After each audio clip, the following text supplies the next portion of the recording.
नमस्ते दोस्तों। जैसे कि आपको पता है कि हम चट्टानों के बारे में पढ़ रहे थे इससे पहले वाली क्लास में, और आज हम बात करने वाले हैं आग्नेय चट्टानों की। आग्नेय चट्टानों के बारे में मैंने बताया था आपको कि अगर हम चट्टानों को देखें, समग्रता में चट्टानों को देखें, तो चट्टानों को हमको निर्माणकारी पदार्थ के रूप में देखना चाहिए। तो हमने इसमें यह भी जाना था पिछले वाली क्लास में कि चट्टानों की जो उत्पत्ति होती है एक शैल चक्र के माध्यम से होती है। किसके माध्यम से? एक रॉक साइकिल के माध्यम से हमारे चट्टानों की उत्पत्ति होती है। तो उसी के क्रम में हमने रॉक साइकिल के आधार पर पूरे चट्टानों की उत्पत्ति को समझने का प्रयास किया था। परंतु आज की क्लास में हम बात करने वाले हैं इग्नियस रॉक्स की, यानी कि आग्नेय चट्टानों की। देखिए, आग्नेय चट्टान जो है उससे पहचानने से पहले आप ये समझिए कि चट्टानों के अध्ययन को हम क्या बोलते हैं? बोलते हैं पेट्रोलॉजी, यानी कि चट्टानों के अध्ययन को हम क्या बोलते हैं? पेट्रोलॉजी। तो जो भी शैल वैज्ञानिक, जिसे हिंदी में हम लिखते हैं शैल विज्ञान, जो पेट्रोलॉजी है, शैल विज्ञान है, ये भूगर्भ विज्ञान का ही एक उपभाग है, यानी कि भूगर्भ विज्ञान की एक शाखा है। अब इसमें मैं ज्यादा डिटेल से नहीं जाऊंगा, मैं आ रहा हूं अपने मुख्य चैप्टर में, जो कि हमारा है आग्नेय चट्टानों के बारे में। और आग्नेय चट्टानों की जब हम बारे में बात कर रहे हैं तो इसलिए मैंने आपको बताया कि चट्टानों के अध्ययन को क्या बोलते हैं? पेट्रोलॉजी बोलते हैं। आज की क्लास में हम किस विषय में बात करने वाले हैं? आज की क्लास में हम 3 विषय में बात करेंगे, और ये 3 विषय कौन कौन से रहने वाले हैं हमारे? पहले आज हम करेंगे इंट्रोडक्शन, यानी कि परिचय। किसका? हम बात करेंगे आग्नेय चट्टानों के परिचय के बारे में कि आग्नेय चट्टान है क्या। दूसरा हम बात करेंगे, इंट्रोडक्शन के बाद हम बात करेंगे आग्नेय चट्टानों की विशेषता, यानी कि कैरेक्टरिस्टिक ऑफ इग्नियस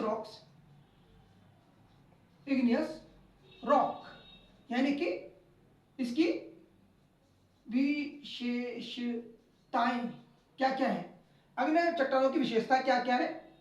और तीसरा हम बात करने वाले हैं आज की क्लास में किसके बारे में?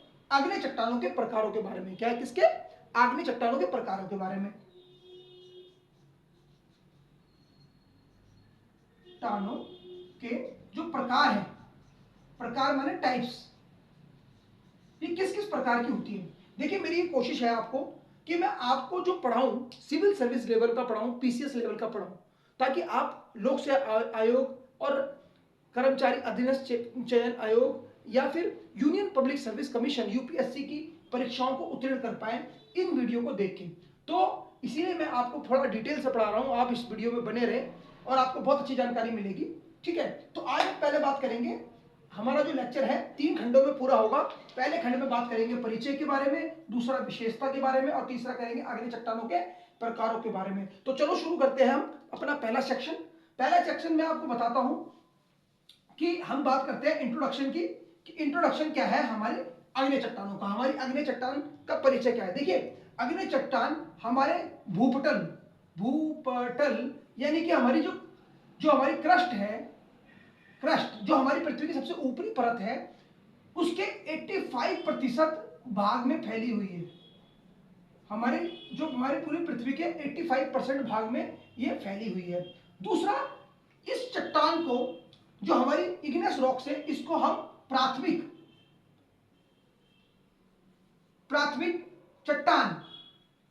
चट्टान के नाम से भी जानते हैं। चट्टान यानी कि इसको हम बोलते हैं पेरेंटल रॉक, इसको हम पेरेंटल रॉक भी बोलते हैं। और हम इसको पेरेंटल रॉक क्यों बोलते हैं? इसको हम पेरेंटल रॉक इसलिए बोलते हैं कि आपने अगर चट्टान विकास की प्रक्रिया वाला जो मेरा इससे पहले का वीडियो देखा होगा, तो उसमें मैंने बताया था जब चट्टानों की उत्पत्ति होती है तो सबसे पहले कोई चट्टान बनती है? इग्नियस रॉक्स बनती है। कौन सी चट्टान बनती है? इग्नियस रॉक बनती है। और इग्नियस रॉक के बाद कौन सी रॉक बनती है? यानी कि पहले आग्नेय चट्टान बनती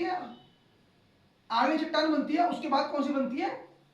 अवसादीय चट्टान बनती है। उसके बाद कौन सी बनती है? अवसादीय चट्टान, जिसे हम बोलते हैं सेडिमेंट्री रॉक। और तीसरे नंबर में इग्नियस रॉक के जब अपर्दन होता है, इग्नियस रॉक के अपर्दन के बाद ही हमारी अवसादी चट्टान बनती है, और आवाज अवसादीय चट्टान के कायांतरण के बाद जब इसके ऊपर ताप और दाब पड़ता है, ताप और दाब जब पड़ता है, तब हमारी रूपांतरित चट्टान बनती है, चट्टान बनती है। तो इस प्रकार ये मैंने जो बताया था रॉक साइकिल चलता है, ये चक्र इसी प्रकार चलता रहता है। और जब सेडिमेंट्री रॉक यानी अवसादी चट्टानों के ऊपर ताप और बल पड़ता है तो मेटामॉर्फिक हो जाती है यानी रूपांतरित हो जाती है। तो इसीलिए जो हमारी इग्नियस रॉक है उसको हम प्राथमिक चट्टानें बोलते हैं, पेरेंटल रॉक बोलते हैं, क्योंकि इनका निर्माण जो होता है चट्टान निर्माण की प्रक्रिया में सर्वप्रथम होता है। यानी कि चट्टान निर्माण की जो प्रक्रिया है हमारी, उसमें सबसे पहले जो रॉक का डेवलपमेंट होगा वो कौन सी रॉक का डेवलपमेंट होगा? सबसे पहले हमारी इग्नियस रॉक का डेवलपमेंट होगा। ठीक है, याद रखना है अपना। दूसरा, आपको ये जो शैल चक्र जो मैंने बताया इसको भी याद रखना है। इसके अध्ययन के माध्यम से आप चट्टानों की उत्पत्ति को समझ सकते हैं। तो आपको ये क्लियर कर हो गया कि जो भूपटल के 80% भाग में हमारी प्राथमिक चट्टानें यानी कि इग्नियस रॉक्स होती है। अगला इसके अंदर फैक्ट ये है, इसका अगला फैक्ट ये है कि हमारी जो इग्नियस रॉक है, जो हमारी इग्नियस रॉक है, हमारी जो इग्नियस रॉक है, इसका निर्माण जो होता है किसके द्वारा होता है? इसका निर्माण ज्वालामुखी प्रक्रिया के द्वारा होता है। इसका निर्माण जो हमारा इसका तीसरा पैट है, इसका निर्माण होता है ज्वालामुखी प्रक्रिया द्वारा। यानी कि इसका निर्माण जो होता है वॉल्केनिक एक्टिविटी के द्वारा होता है। किसके द्वारा होता है इसका निर्माण? वॉल्केनिक एक्टिविटी के द्वारा होता है। और जब ये देखिए मैंने वॉल्केनिक बनाया है, ज्वालामुखी बनाया है, ज्वालामुखी बना है ये हमारा। और ज्वालामुखी जो है, जब ज्वालामुखी उद्गार होता है, ये नीचे मैग्मा चैम्बर है, ये पूरा जो मैग्मा चैम्बर है, इस मैग्मा चैम्बर से जब ज्वालामुखी ऊपर आता है तो या तो वो सतह में फैल जाता है, पृथ्वी की सतह पर फैल जाता है, या फिर वो अंदर ही शीतलन की प्रक्रिया में पहुंच जाता है, वो अंदर ही शीतल हो जाता है। तो इसके द्वारा जो है ज्वालामुखी प्रक्रिया द्वारा इन चट्टानों का निर्माण होता है, अग्नि चट्टानों का। क्योंकि इनका निर्माण ज्वालामुखी प्रक्रिया द्वारा होता है, गर्म मैग्मा से होता है, तब तो मैग्मा से अधिक तापमान में होता है, इसीलिए ही तो इसको अग्नि चट्टान बोलते हैं।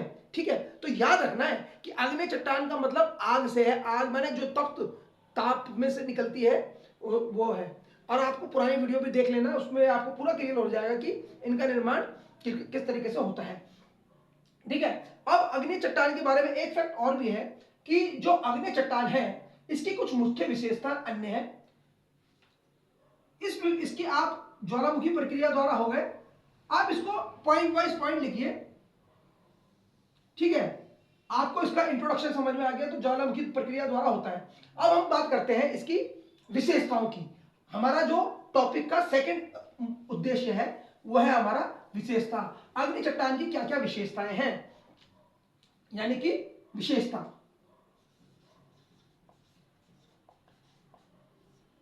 देखिए, अगर आपको अपना क्वेश्चन पेपर अटेंड करना है कभी भी, याद रखिएगा, अगर आपको पीसीएस की तैयारी कर रहे हैं, आईएएस की तैयारी कर रहे हैं, या आपको सब्जेक्टिव लिखना है, लॉन्ग डिस्टेंस रखना है, तो अपने काम को, अपने जब राइटिंग करें आप पेपर में, तो आप डायग्राम, टेबल्स और फ्लो चार्ट का सहारा लें। जैसे कि मैंने अभी फ्लो चार्ट के माध्यम में समझाया, फ्लो चार्ट का सहारा ले अपने आंसर को आर्टिकुलेट करने के लिए। ठीक है, ठीक है, तो आपका आंसर अच्छा होगा। तो अब देखिए विशेषताएं क्या है इसकी। जो पहली विशेषता है, इसमें रवे पाए जाते हैं। रवे यानी कि ये जो होती है क्रिस्टलीन होती है रवे, इसमें यानी कि रेशा, रवे माने रेशा पाया जाता है। इन चट्टानों में क्या पाया जाता है? बहुत बड़ी मात्रा में रेशा पाया जाता है, यानी कि इन्हें रेशेदार चट्टानें भी बोलते हैं। क्योंकि ये जो चट्टानें हैं, आग्नेय चट्टानें जो हैं, उनका जो शीतलन यानी कि जो ठंडा होता है, ठंडा होने की प्रक्रिया धीमे धीमे होती है, तो इसीलिए इसमें रेशे पाए जाते हैं। यानी कि जिस चट्टान में रेशे पाए जाएंगे वो चट्टान स्वतः ही ठोस या कठोर होगी। अब देखिए रेशा माने क्रिस्टल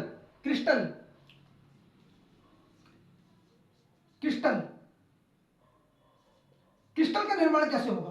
अब देखिए, क्योंकि इस चट्टान में रेशे पाए जाते हैं, याद रखें, अग्नि चट्टान में रेशे पाए जाते हैं। अब रेशे कैसे बनते हैं? देखिए, रेशे बनने की प्रक्रिया पूरी तरह इस बात में निर्भर करती है कि चट्टान को ठंडा होने में कितना समय लगा। यदि चट्टान का जो मैग्मा है वो धीरे धीरे ठंडा होता है तो रेशे और लंबे होते हैं, ज़्यादा लंबे रेशे होते हैं, क्रिस्टल ज़्यादा लंबे होते हैं। और यदि मैग्मा सतह पे आके लावा बन जाता है तो लावा जब सतह पे आएगा, ऊपर वायु में आएगा, वायुमंडल में आएगा, तो उसके ऊपर वायुमंडलीय तापमान का भी असर पड़ेगा, हवा का असर भी पड़ेगा, तो वो जल्दी जल्दी ठंडा होता है। तो यहां पे ये बात रखने वाली बात यह है कि ये जो ज्वालामुखी चट्टान है, जो हमारी अग्नि चट्टान है, वो उसको ठंडा होने में कितना समय लगा। ठंडा होने की गति और दर के अनुसार इसको मतलब इसमें रेशे की मात्रा निर्भर करती है। अगर जमीन के अंदर भूगर्भ के अंदर चट्टान जल्दी जल्दी ठंडी नहीं हुई है, धीरे धीरे शीतल हुई है, तो समझे कि उसका रेशा लंबा होगा। जैसे ग्रेनाइट, ग्रेनाइट में रेशा बहुत लंबा पाया जाता है, सबसे कठोर चट्टान होती है पृथ्वी की। और बेसाल्ट उसका रेशा जो कि पृथ्वी की सतह के ऊपर होती है, इसे बोलते हैं बेसाल्ट। और जो पृथ्वी के नीचे ठंडी होती है उसको बोलते हैं ग्रेनाइट। ये होती है अंदर वाली ग्रेनाइट। तो बेसाल्ट जो होती है ये जो है ये जल्दी जल्दी ठंडी होती है, तो इस कारण जो है ये कम कठोर होती है। ग्रेनाइट ज्यादा कठोर होता है। अब देखिए, आपने देखा होगा हमारे घरों में सिलबट्टा होता है ना, सिलबट्टा। यदि सिलबट्टा टूट जाए तो उसको आप ध्यान से देखना, उसके तुम्हें रेशे ना चमकते हुए दिखाई देंगे, चमकते हुए रेशे दिखाई देंगे। उसमें ऐसा लगेगा जैसे चमकीले चमकीले कुछ पत्थर दिखाई देंगे, वही क्रिस्टल होते हैं। जो चमकीले चमकीले दिखाई देते हैं हमें, वही क्रिस्टल होते हैं, याद रखना। तो जितना क्रिस्टल ज्यादा होगा चट्टान उतनी कठोर अधिक होगी, ठीक है। तो कठोर चट्टान होती है ग्रेनाइट। तो इसमें रेशा पाया जाता है। क्योंकि इसमें रेशा पाया जाता है, क्यों पाया जाता है? क्योंकि ये धीमी धीमी गति से ठंडी होती है। कैसे होती है? धीमी धीमी धीमी धीमी गति से ठंडी होती है। तीसरा कि जब ये कठोर होती है, ये चट्टान इसलिए कठोर होती है तो इसके अंदर छिद्र और रंध्र नहीं पाए जाते। इसमें कोई रंध्र या छिद्र नहीं पाए जाते, यानी कि water penetrate with great difficulty in this rocks, यानी कि water percolate in great difficulty in this rock, यानी कि water percolation rate is very low in this rock, यानी कि इसके अंदर पानी रिश्ता नहीं है। ये इतनी कठोर चट्टान होती है कि पानी इसमें रिश्ता नहीं है। बहुत कठोर चट्टानें होती है, ठीक है, तो इसमें पानी रिश्ता नहीं है। तो इसमें पहली खूबी इसका क्या है? इसमें बहुत बड़ा रेशा पाया जाता है ना। दूसरी इसकी खूबी क्या है? रेशेदार होती है। दूसरी इसकी खूबी क्या है? इसमें कोई परत नहीं पाई जाती, परत नहीं पाई जाती। इसमें कोई स्ट्रेटा नहीं होता, यानी कि जैसे अवसादीय चट्टान जो होती है उसको हम परतदार चट्टान भी बोलते हैं। उसका निर्माण एक परत, फिर दूसरी परत, फिर तीसरी परत, फिर चौथी परत, परतों में होता है। इस चट्टान में किसी प्रकार के परत नहीं पाई जाती, ठीक है। इस चट्टान में कोई परत नहीं पाई जाती है। इसमें इसके विपरीत इसमें रंध्र पाए, इसमें क्या पाए जाते हैं? फ्रैक्चर पाए जाते हैं, जोड़ पाए जाते हैं। क्या पाए जाते हैं? जोड़ पाए जाते हैं, जोड़, फ्रैक्चर, फॉल्ट्स पाए जाते हैं। इसमें परत नहीं पाई जाती। इसकी दूसरी विशेषता है इसमें स्ट्रेटा यानी कि परत नहीं पाई जाती। तीसरा, इस चट्टान में किसी प्रकार के जीवाश्म नहीं पाए जाते। इस चट्टान में किसी प्रकार के जो फॉसिल्स हैं,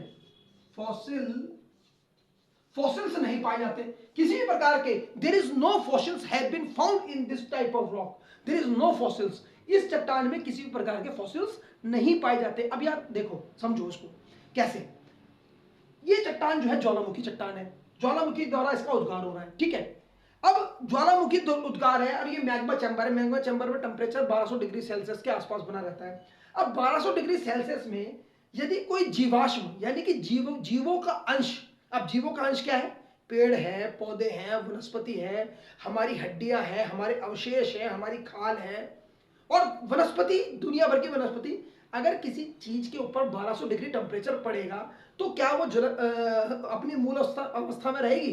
नहीं रहेगी ना। वो जल के राख हो जाएगी, ऐश में कन्वर्ट हो जाएगी। It will be convert in ash, वो राख में कन्वर्ट हो जाएगी। तो मतलब अगर फॉसिल्स कहीं है भी, तो अगर फॉसिल्स थे और वहां पे ज्वालामुखी उद्गार हो गया तो क्या होगा? वो सारे भस्म हो गए। तो इसीलिए इन चट्टानों में किसी प्रकार के फॉसिल्स नहीं पाए जाते, परंतु इन चट्टानों में पूरा चुंबकीय एविडेंस जरूर पाए जाते हैं, पैलियो मैग्नेटिक एविडेंस जरूर पाए जाते हैं, क्योंकि हर रॉक के अंदर कुछ मात्रा में माइक्रोस्कोपिक लेवल में भी आयरन तत्व पाए जाते हैं। क्या पाए जाते हैं? आयरन के तत्व पाए जाते हैं। और ये आयरन के तत्वों का दिक्पात यानी कि झुकाव उसी दिशा में होता है जिस दिशा में हमारा उत्तर ध्रुव होता है, उत्तरी ध्रुव होता है। तो उत्तरी ध्रुव हमारा मैग्नेटिक ध्रुव भी है, मैग्नेटिक ध्रुव भी है, उसको मैं आपको अगली वीडियो में समझाऊंगा। तो मैग्नेट यानी कि चुंबकीय ध्रुव है हमारा, उत्तरी ध्रुव क्या है? हमारा चुंबकीय ध्रुव है, और चुंबक लोहे को अपनी तरफ आकर्षित करता है, क्योंकि इन चट्टानों में छोटे छोटे मात्रा में लौह तत्व पाए जाते हैं। क्या पाए जाते हैं? Iron particles. और ये आयरन पार्टिकल हमको उधर की तरफ झुकाव रखते हैं। तो इनका अध्ययन करके हम ये जान सकते हैं कि जियोलॉजी में हमारा जो पोल्स हैं वो कैसे कैसे मूव किए गए हैं। कहीं हमारा उत्तरी ध्रुव सदैव एक जगह स्थिर नहीं रहा ना, वो परिवर्तित होता रहा है। अगर हम पृथ्वी के विकास क्रम को समझें तो हम देखेंगे आज के समय में जो हमारा उत्तरी ध्रुव है, जो कि चुंबकीय ध्रुव भी है, वो सदैव स्थिर नहीं था, ये कभी ना कभी परिवर्तित होता रहा है। तो इसमें जीवाश्म पाए जाते हैं। ठीक है, ग्रेनाइट का एग्जांपल मैं पहले ही दे चुका हूं, तो ये तो आप समझ चुके हैं। अब ये देखिए, इसकी जो विशेषता आपको समझ में आ गई है। इसमें तीन मुख्य विशेषताएं, इसमें क्रिस्टलाइंस होती हैं, यानी कि इसमें रवे पाए जाते हैं, परत नहीं पाई जाती और जीवाश्म नहीं पाए जाते। अब बात करते हैं इसके अपने लेक्चर के तीसरे खंड की, यानी कि अग्नि चट्टानों के आखिरी खंड की, यानी कि जो सबसे महत्वपूर्ण है, उसमें हम बात करने वाले हैं अग्नि चट्टानों के बारे में, उसके टाइप्स के बारे में, आग्नेय चट्टानों के प्रकार। आग्नेय चट्टानों के प्रकार, हमारी आग्नेय चट्टान जो है उसके कितने प्रकार होते हैं? आग्नेय चट्टानों के कितने प्रकार होते हैं? आग्नेय चट्टानों के प्रकारों के बारे में बात करेंगे। प्रकार, प्रकार आग्नेय चट्टानों के प्रकार यानी टाइप्स, टाइप्स। अब देखिए, आग्नेय चट्टान मुख्यतः दो तरीके की होती है। पहली होती है पातालीय, सॉरी, पहली होती है, पहली अग्नि चट्टान होती है बहिर्भेदी। पहली होती है हमारी, कौन सी चट्टान होती है पहले? बहिर्भेदी चट्टान। कौन सी होती है हमारी? पहली चट्टान होती है हमारी बहिर्भेदी चट्टान। इसको हम एक्सट्रूसिव इग्नेस रॉक भी बोलते हैं। और दूसरी हमारी होती है अंतर्भेदी, अंतर्भेदी यानी कि intrusive Ignis rock, intrusive igneous rock. अब दो टाइप्स आपको पता चल गए, एक होती है इंट्रूसिव इग्नियस रॉक्स और दूसरी होती है एक्सट्रूसिव इग्नियस रॉक्स। ठीक है, एक्सट्रूसिव इग्नियस रॉक्स और इंट्रूसिव इग्नियस रॉक्स। अब देखिए, जो बहिर्भेदी जो चट्टान होती है, बहिर्भेदी जो चट्टान होती है हमारी, इसको, इसकी क्या विशेषता होती है? देखिए, ये बहिर्भेदी जो चट्टान होती है हमारी, इसकी जो विशेषता है, ये फिशर इरोशन से, ये फिशर इरप्शन से इसका निर्माण होता है, यानी कि दरारीय उद्गार,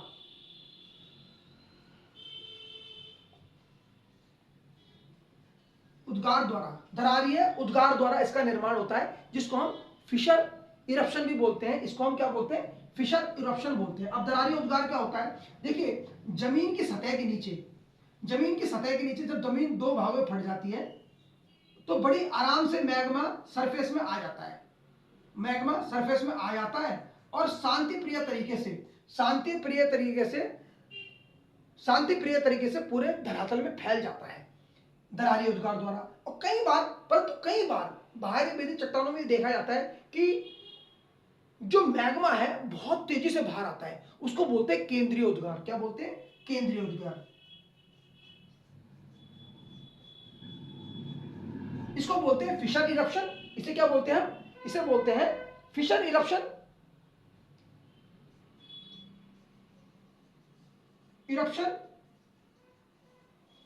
और दूसरे को बोलते हैं हम, इसको बोलते हैं हम वॉल्केनिक इरप्शन, या फिर इसको हम बोलते हैं विस्फोट इरप्शन।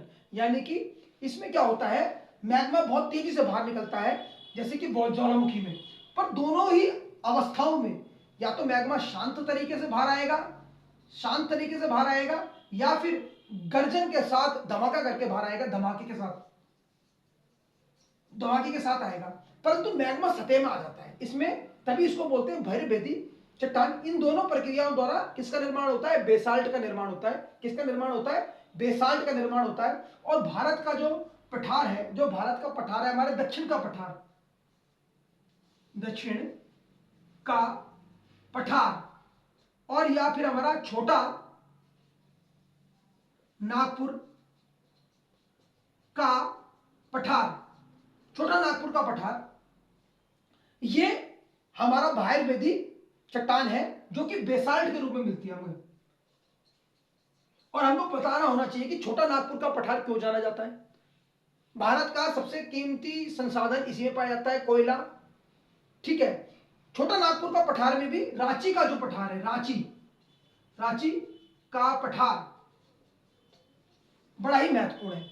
छोटा नागपुर के पठार को तो हम क्या बोलते हैं? छोटा नागपुर के पठार को तो भारत का रूड़ बोला जाता है। रूड़ यानी कि रूड़ माने कि जहां पे यूरोप में एक जगह है रूड़, जहां पे से बहुत बड़ी मात्रा में कोयला खनन किया जाता है।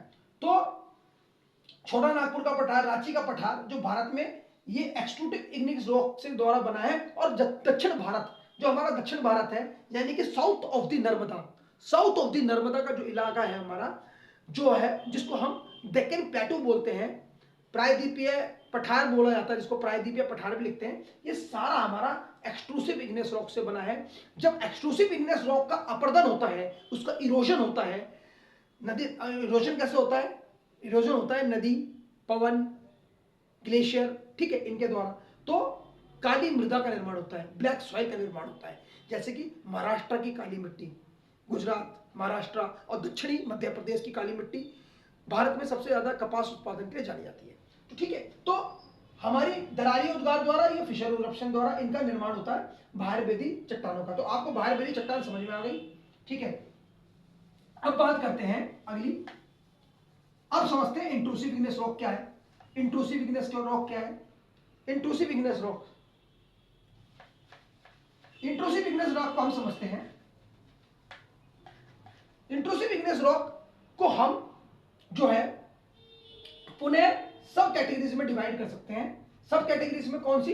देखिए, सबसे पहले इसमें होती है इंट्रूसिव इग्नेस रॉक में, फर्स्ट इसमें होती है इंट्रूसिव इग्नेस रॉक में सबसे पहले होती है बैथोलिक।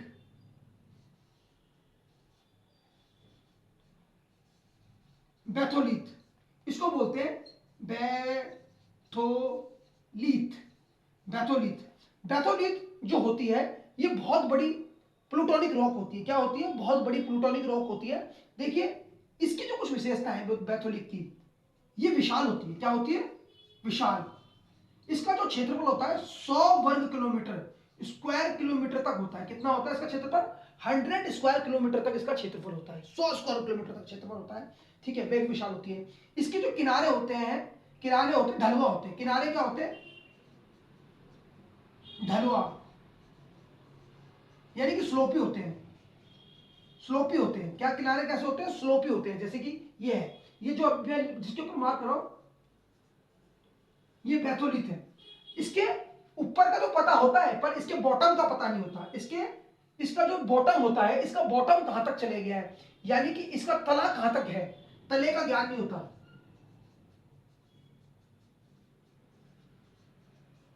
ये इसका कोई तले का ज्ञान नहीं होता। सबसे बड़ा जो होता है स्ट्रक्चर, जो होता है यहां से लेके यहां तक आप जो देख रहे हो, पूरा बैथोलिथ है। भारत में सबसे प्रसिद्ध बैथोलिथ है रांची बैथोलिथ। ठीक है, भारत का सबसे प्रसिद्ध बैथोलिथ क्या है? रांची बैथोलिथ। अब ये तुम बोलोगे रांची बैथोलिथ कैसे होता है? देखिए, जितनी भी इंट्रूसिव इग्नेस रॉक्स हैं, इतनी रॉक जो है, ये किसमें डेवलप होती है? सेडिमेंट्री परतदार चट्टानों में डेवलप होती है। सेडिमेंट्री परतदार चट्टानों में, इसमें आप देख सकते हो परतें, एक परत, फिर ब्लू रंग से दूसरी परत, फिर आपके ऑरेंज रंग से तीसरी परत, फिर चौथी परत, और उसके बाद वनस्पति क्षेत्र। तो क्या होता है, जब मैग्मा बाहर निकलता है तो कई बार वो मैग्मा बीच में ठंडा हो जाता है। क्या होता है? मैग्मा कई बार बीच में ठंडा हो जाता है। अब ना ऊपर जाता है ना नीचे जाता है। तो परंतु क्या होता है कि मैंने बताया कि शैल निर्माण करोड़ों वर्षों की प्रक्रिया है बेटा, याद रखना। शैल विज्ञान क्या है? करोड़ों वर्षों की प्रक्रिया है। इसमें कई समय लग जाता है शैल निर्माण होने में, यानी कि चट्टानों का निर्माण होने में, पाषाण का या पत्थर का निर्माण होने में कई वर्ष लग जाते हैं।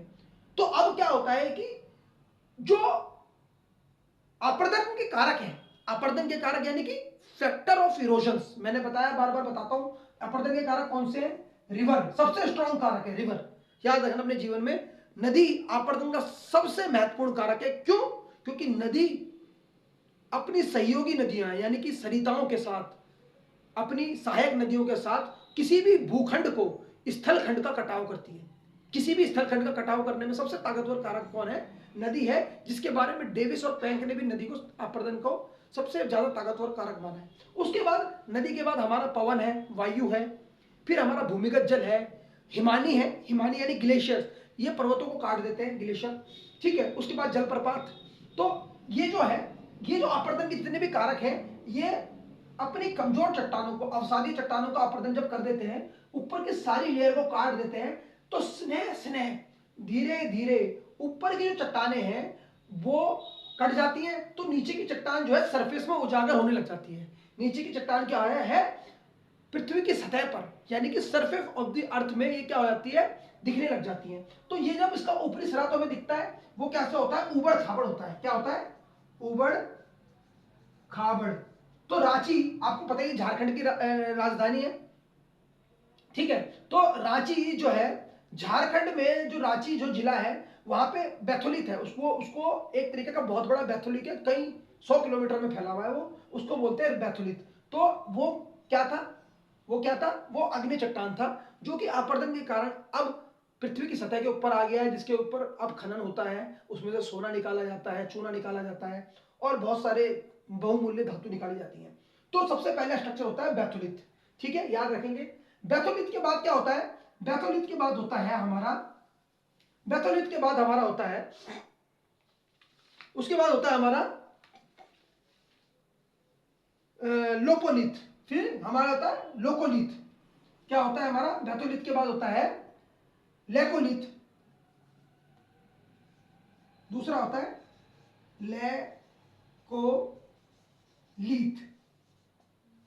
दूसरा हमारा होता है लेकोलिथ, इसको लेकोलिथ लिखते हैं, इसको लिखते हैं लेकोलिथ। दूसरा हमारा होता है लेकोलिथ। लेकोलिथ क्या होता है? देखिए, ये भी गुंबदाकार आकृति है, ये भी क्या होती है? ये लेकोलिथ है, लेकोलिथ सेकंड नंबर की। अब इसका क्या होता है? ये भी गुंबदाकार आकृति होती है, पर इसका क्या होता है?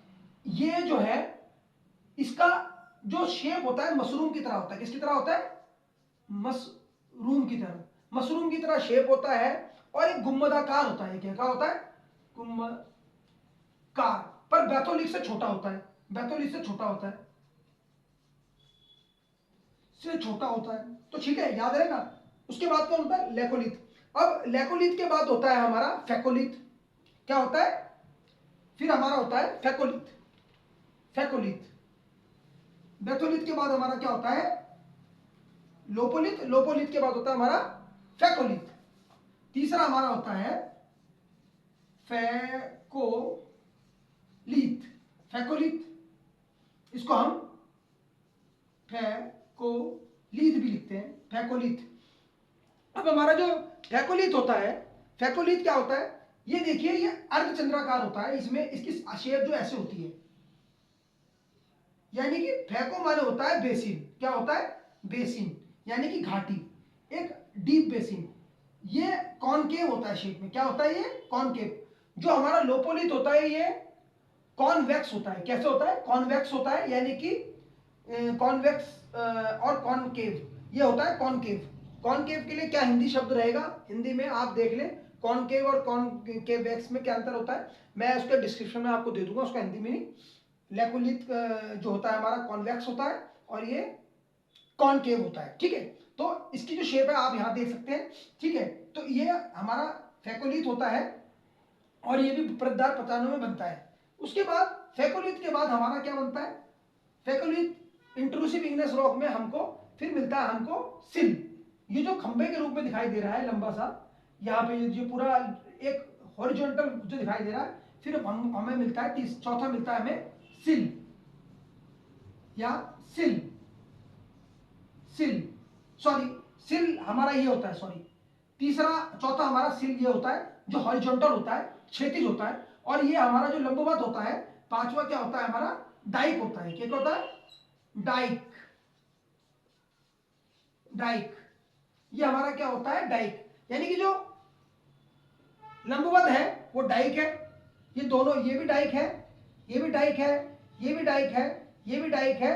और ये जो हॉरिजॉन्टल है ये क्या है आपका, सिल है। ये क्या है हमारा, सिल है। तो याद रखना है ये नंबर 5 है डाइक, ये 5 जो है डाइक है, ये भी नंबर 5 है डाइक, ये भी डाइक है। और ये जो मोटा सा चैम्बर होता है, ये जो मोटा सा चैम्बर होता है इसको बोलते हैं हम स्टॉक। क्या बोलते हैं छठे को, स्टॉक, स्टॉक, ये छठा हमारा होता है स्टॉक। तो इस प्रकार से जो हमारा ये इंट्रूसिव इग्नेस रॉक्स होती है, इंट्रूसिव इग्नेस रॉक्स, जो हमारी इंट्रूसिव इग्नेस रॉक्स होती हैं वो 6 या 7 इसके प्रकार होते हैं। इसके बाद हमारी फैकोलिथ होती है, और उसके बाद हमारी एक और भी स्थलाकृति होती है। इसके बाद हमारी और भी स्थलाकृति होती है, परंतु वो उतनी ज्यादा महत्वपूर्ण नहीं है। अभी मैंने जो आपको है मेन जो स्थलाकृतियां बताई जो कि इंट्रूसिव इग्नेस रॉक द्वारा बनाई जाती है। तो इंट्रूसिव इग्नेस रॉक की जब भी बात आएगी तो आपको याद रखना है कि बैथोलिथ, फेकोलिथ, लोपोलिथ, है ना, और आपका सिल्क, डाई, स्टॉक, ये सब जो है हमारी इंट्रूसिव इग्नेस रॉक्स है। तो इसका याद रखना है इंट्रूसिव इग्नेस रॉक्स। ये भी याद रखना है कि हमें जो इंट्रूसिव इग्नेस रॉक्स है वो ग्रेनाइट के रूप में पाई जाती है, और जो एक्सट्रूसिव इग्नेस रॉक्स है हमारे को बेसाल्ट के रूप में पाई जाती है। यह भी फैक्ट याद रखना है कि जो बेसाल्ट होता है वो कम कठोर होता है ग्रेनाइट से, ठीक है। ग्रेनाइट से बेसाल्ट कम कठोर होता है, ग्रेनाइट ज्यादा कठोर होता है। और पृथ्वी में जितने भी समुद्र है उसकी तली का निर्माण बेसाल्ट करते हैं। बेसाल्ट समुद्र की तली का निर्माण करते हैं। It means the basalt make the ocean bottom, ठीक है। There are the ample amount of basalt have found on the ocean bottoms. तो ठीक है, आपको एक्सक्लूसिव इग्नेस रॉक समझ में आ गई, इंट्रूसिव रॉक समझ में आ गई, रॉक टाइप समझ में आ गए। तो ये है हमारे इंट्रूसिव इग्नेस रॉक्स और एक्सक्लूसिव इग्नेस रॉक्स। और ये दो टाइप्स, प्रकार के टाइप्स होते हैं, आपको याद रखने। अपने एग्जाम को इसी तरीके से अटेम्प्ट करें, ठीक है, और ध्यान रखें अपने स्वास्थ्य का भी। धन्यवाद। आज की क्लास के लिए इतना ही। नमस्कार।